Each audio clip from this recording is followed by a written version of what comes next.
obviously the relationship between journalists and NGOs is quite interesting here.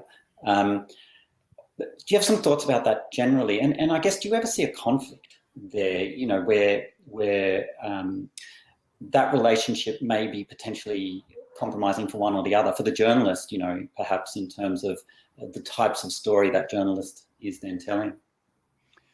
Yeah, Sasha, I mean, as I think we've mentioned before, we work very closely with journalists and we really rely on a lot of what they do.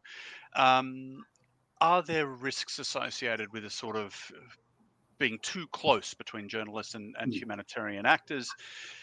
I guess the first question that comes to mind a bit, and it's popped up in the discussions thus far as well, how objective do journalists feel that they have to be? I'm inclined to say that if they're going to be partial to anything, being partial to a humanitarian actor is relatively safe along the spectrum.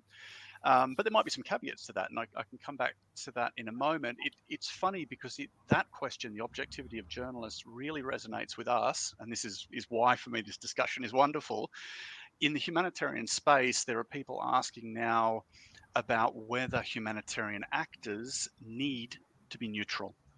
And this, for us at the ICRC, I mean, goes right to the heart of who we are. Yes, of course, we need to be neutral, and we will not be changing anytime soon.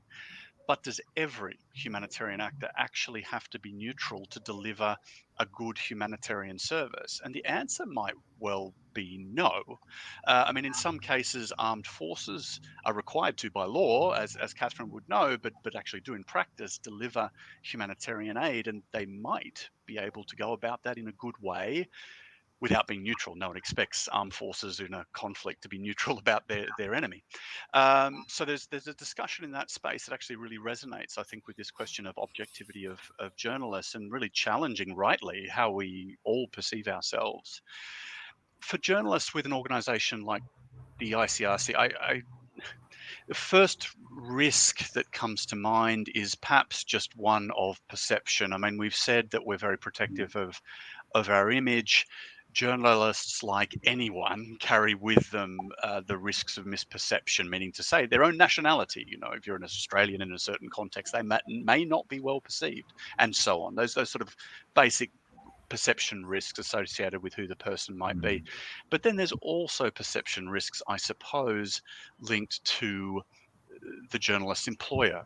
Is that media outlet perceived to be reporting in favour of one party as opposed to the others, and so on and so forth? So for that person to be in an ICRC vehicle and arriving at ICRC humanitarian assistance action, we might have to ask ourselves this question of, is that likely to lead to perception challenges?